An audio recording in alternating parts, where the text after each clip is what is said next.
Hi, welcome back everyone from our breakout sessions. Throughout today's Public Finance Forum, our speakers have offered their expert perspectives on the challenges facing the public sector. No one is facing more of these challenges firsthand than our next speaker, the Honorable Kathy Hochul, Governor of the State of New York. Governor Hochul was the 57th and first female governor of New York. She began her career in public service in her local town board before serving as Erie County Clerk and then as a member of Congress for New York's 26th Congressional District. She most recently served in statewide office as Lieutenant Governor. And speaking of former Lieutenant Governors of the state of New York, we are pleased that the Honorable Richard Ravitch will be moderating the discussion with Governor Hochul. In addition to serving as Lieutenant Governor, Mr. Ravitch's distinguished experience in the public sector spans decades and includes serving as the head of New York City's Metropolitan Transit Authority. He is currently the chairman of the advisory committee of the Richard Ravitch Public Finance Initiative at the Volcker Alliance. Mr. Ravitch, over to you. Let me begin by saying that as a New Yorker, we're very lucky to have my friend Kathy as governor. She has experience working on the Hill. I met her when she worked for Senator Moynihan, and then she went to work for one of the most creative and honorable bankers in the world at M&T Bank, who was also a friend of mine. And she has understanding of the commercial world as well as the political world and public finance. And I'm, as I said earlier, I'm really very pleased for the people in New York that she's going to be around for a long time. Kathy, let me begin, if I may, by asking you a tough question. You're getting a lot of money from the federal government, and that's going to run out again in a couple of years.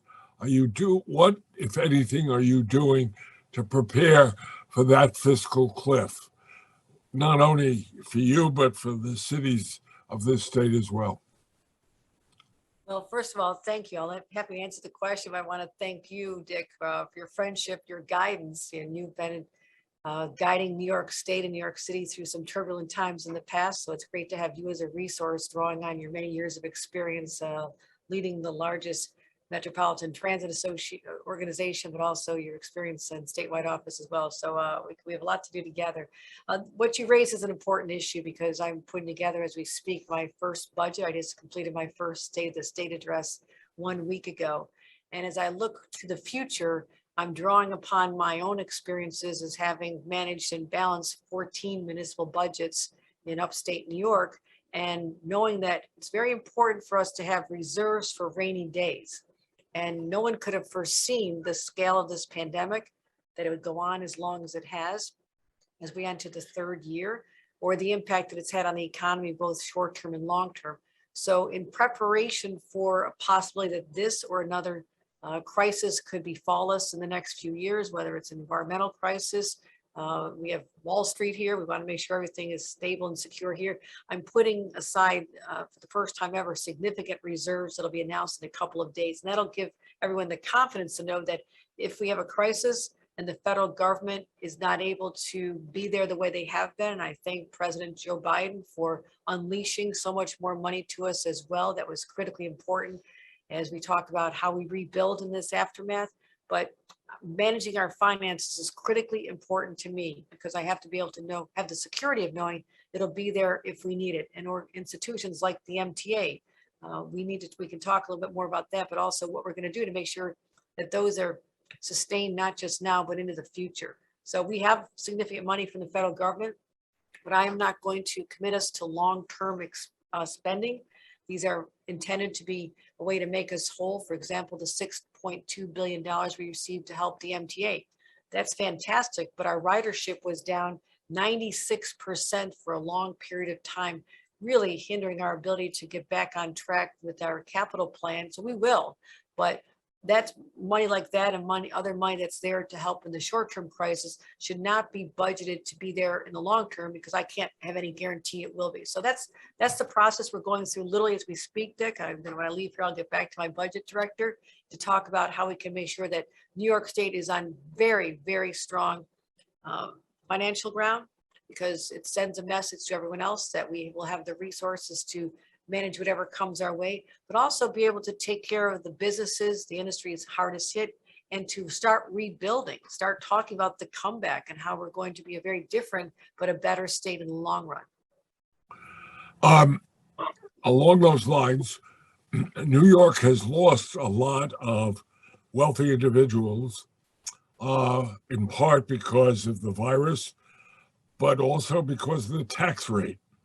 And there is a genuine concern in the business community amongst the people who are the highest paying taxpayers about the pressure in the New York State legislature to increase state taxes. Would you like to comment on that? Sure. We just went through an analysis of the outmigration of some high net worth individuals, and it didn't start with the pandemic. It actually started in 2019 when the federal government under the past administration adopted a plan to eliminate the state and local tax deduction. That was really important to our taxpayers. And we started seeing the outward migration at that point.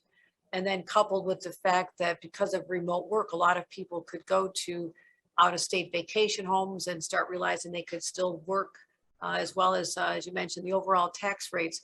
I personally have no interest in raising taxes because I will not take another step to drive these individuals who allow us to have the programs that we're part of, we're proud of, very progressive programs to help people.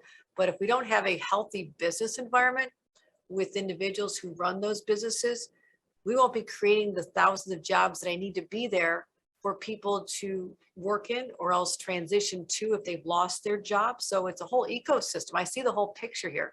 So driving people out of the state because of high taxes, or the sense that and under a past administration in the city that they did not feel valued or welcomed. I'm working very hard with our new mayor to dispel the idea that we are anti-business. We are very pro-business. And that's something I said head on in my State of the State a week ago. I want to be the most pro-business, also pro-worker. Workers have rights, but also we can do that here in New York by reminding people that many people were very successful, became successful because of New York State. We're proud of what they've contributed, and we don't want to have anyone leave us. And those who've left, come on back, or else you're going to miss a phenomenal comeback. And so it's also about taxes. It's about public safety as well. We have to make sure people feel safe in our streets. That's why just a week ago, I sat down with our mayor and talked about how we can work together. We literally went together to one of our subway stops, talked about adding more police officers as a visible presence, that the subways are safe to get people back. We talked about our fares and how we have to do everything we can to make sure that people have incentives to come back to the city. So I'm laser focused on this. New York City has to be very successful. It's the economic engine for the entire state of New York. And I appreciate that. And I'm valuing everybody who has been here. They left, come on back, but I'm going to make sure that we try to not have any more reasons for people to leave. Bravo. Next question. What do you plan doing about congestion pricing, which is critical as a future source of revenue desperately needed by the MTA? Yes, and this was on track. I mean, this was passed before my time, but also I was Lieutenant Governor of the administration, so I'm well familiar with what this is all about and why it's in place, because we have to have a steady revenue source for the ongoing maintenance and the expansion of the MTA. People in the city deserve the best service available to man or woman. They should have that here in the city of New York. And also, I understand how important it is for people to keep coming to the city and throughout the boroughs to be able to have good paying jobs that people know New York for. These are great jobs. They're we attract the smartest and the best people in the country to work here. So this system is the lifeblood of our region. And you know that, you were the head of it. You know better than anyone how important this is, but it also has to be able to be sustained. So congestion pricing was a way to, it also helps with the environment to discourage vehicle use, but also on the other hand, it is a good policy in terms of getting the resource, the revenues in place going forward. Where it is right now, it was sidetracked during the pandemic. There were no riders whatsoever. And so we talk about where it is now. It's with the federal government waiting for approvals There is a review process, which I asked to be shortened, but I don't know if they're going to do that. But it's probably going to be wrapped up by the end of this year, Dick, and then we'll know what the federal government, we just have to get their approvals before we can take the next steps to implement this. But it is part of a longer term strategy to make sure that we have the resources to protect this critical organization that allows people to go to work, be with their families, and to live a great life here in the metropolitan region. Next question. I know about your commitment to education. What, if anything, can a governor do to ensure that schools remain open? I have a grandson in public school in New York, and I worry about it every week. And closing schools has happened during the pandemic, necessary before we had vaccinations and boosters and people knew how important mask wearing was. But we learned some really tough lessons during that time. It was hard on parents, it's hard on teachers, but particularly hard on the children who, because of that isolation and the disconnection from their normal life and normal learning experiences and from their friends, a lot of kids suffered. And we're starting to see the effects of that now. In fact, our budget is making sure we have more mental health workers in our schools so kids can get the help they need. So closing schools has never been an option for me. I've been governor since the end of August. Variant was Delta. It had peaked already in New York. We were at a 1% infection rate. There was no talk of closing schools, not necessary. When Omicron hit, and our first cases here in New York City were on, I think it was December 3rd, I came out very clearly and said, schools must stay open. I want people back to work. I want the schools open.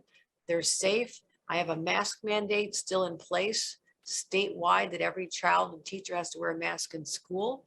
That is how we know we can keep them safe. And also, I have been working tirelessly, especially since the number of cases started going up, escalating so rapidly as we've seen in other parts of the world. I wanted to make sure that there was never a reason why schools would have to shut down. We could be sure if they had enough tests that every child in there was going to be safe if they're exposed to someone who is positive. So instead of sending the entire class home for 10 days because someone tested positive, we put test kits in there. I've been ordering test kits nonstop. We have available to us 49 million test kits because I got ahead of this back in November, ordered them. We have been deploying them to all of our schools. So if someone in a classroom tests positive, what happens next is that child goes home. The rest of the class goes home with test kits. The next day they test negative, they're back in class. And also shortening the quarantine time from 10 days down to 5, because we've seen with this variant, it's very bad if you're not vaccinated and boosted, but for those who are, the longevity of the illness is very short compared to what it had been. But the main thing I'm focusing on is getting children vaccinated. Now that every school-age child can be vaccinated, that's how we keep them in school. That is the best strategy of all. And I've had weekly pleas to parents, just get your kids vaccinated, because the rate of children getting infected or not vaccinated is incredibly high. 91% of children hospitalized right now because of COVID is because they weren't vaccinated. Well, I don't think there's a soul who could do anything but admire you for that. Next question. The eviction moratorium expired or is about to expire. You were very eloquent in your State of the State about housing. What do you have any specific ideas of how to involve the private sector in building or converting more housing desperately needed at this point? Private sector is critically important. We cannot do this alone.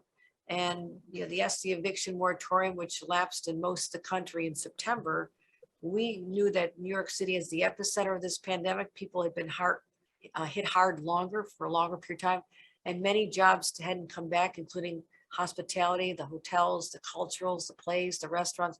They're still not where they had been. So we kept the lifeline going up until January 15th, but that will lapse.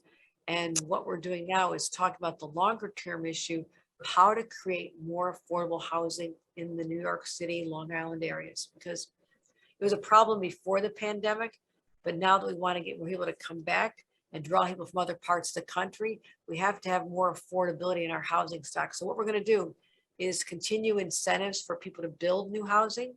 And I understand that it's not profitable in its own right. So we're going to continue to use the tax code to incentivize how we can get either all affordable housing or mixed use buildings, which make a lot of sense, as well as working on transitional housing for people who have problems. You know, we talk about, I mentioned this in my State of the State, sometimes there's a sense of unease on the streets of New York, and it's not based in, you know, a real spike in actual crimes, but a perception is out there. And to the extent we can deal with the homelessness problem in a thoughtful way, we're addressing that and making sure that we're building more housing with supportive services, with mental health services and substance abuse services for people, as a way to just help people find there's an alternative, a better way to live, and get them off the streets, because it's a humanitarian crisis to see them there. So we are focusing on public safety, the homelessness issue. My relationship with Mayor Adams is strong. We're focusing on these together. And it's not, as you know, from your many years of experience, Dick, there's not a long history of governors and mayors of New York City working together. So we broke that mold already. So we're going to tackle these problems, but the private sector has to be the ones that build our housing. And we have many incentives, as well as you mentioned, conversions. Very expensive to convert formerly occupied commercial space into residential. But if it can be done, that could be one of the answers to increasing larger housing stock, suppressing prices, and allowing more people who may work in Manhattan and Brooklyn and places like that actually be able to live in the community they work in, which is something we have not had for a long time. So huge priority of mine. We're going to build 100,000 more new affordable housing units, and the private sector will play a major role in that. After you win the primary, are you going to be active in helping elect people to the legislature who will support your admirable program? For sure. And I've been elected official for 27 years. I've always helped other candidates who I believe in. And we really just have to, to right set everything we're doing here and make sure we're speaking to all the people of New York. And it's a little bit of a challenge politically, as you well know. It's like governing parts of Texas and San Francisco at the same time in terms of the political differences. But I know this state better than anyone. And I just feel that we need to make sure that we're talking to the majority of people who are the middle-class individuals who feel they've been left behind, not just in New York, but everywhere. Talk to our farmers, our small businesses, the entrepreneurs who are excited about starting a new business, but aren't sure how. These are the people that are going to help us build back. And so, yes, I'll be working to help those individuals by electing individuals who support my values and my priorities, which have been laid out very clearly. Well, I think that's critically important, given the enormous changes that have taken place recently in the composition of the legislature.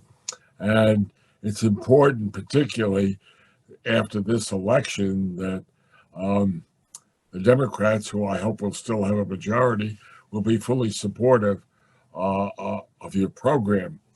But in the event that the Republicans end up carrying enough votes to have leverage in the legislative deliberations, I know you well enough to know you have the ability to get them and persuade them to do what's right.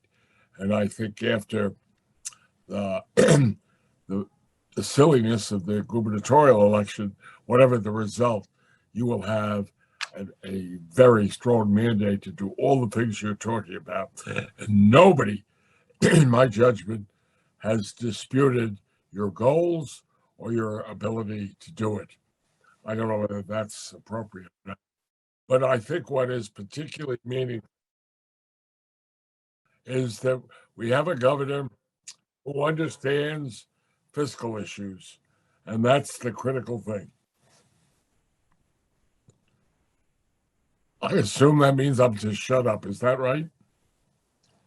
I think we may be out of time according to what I'm seeing on the time clock, but Dick, as always, you are just an extraordinary public servant, and I thank you for continuing to be one of my top advisors on the issues facing the day. So thank you. And thank you everyone at the Milken Institute for this opportunity to speak to you today, and look forward to perhaps seeing you in person sometime.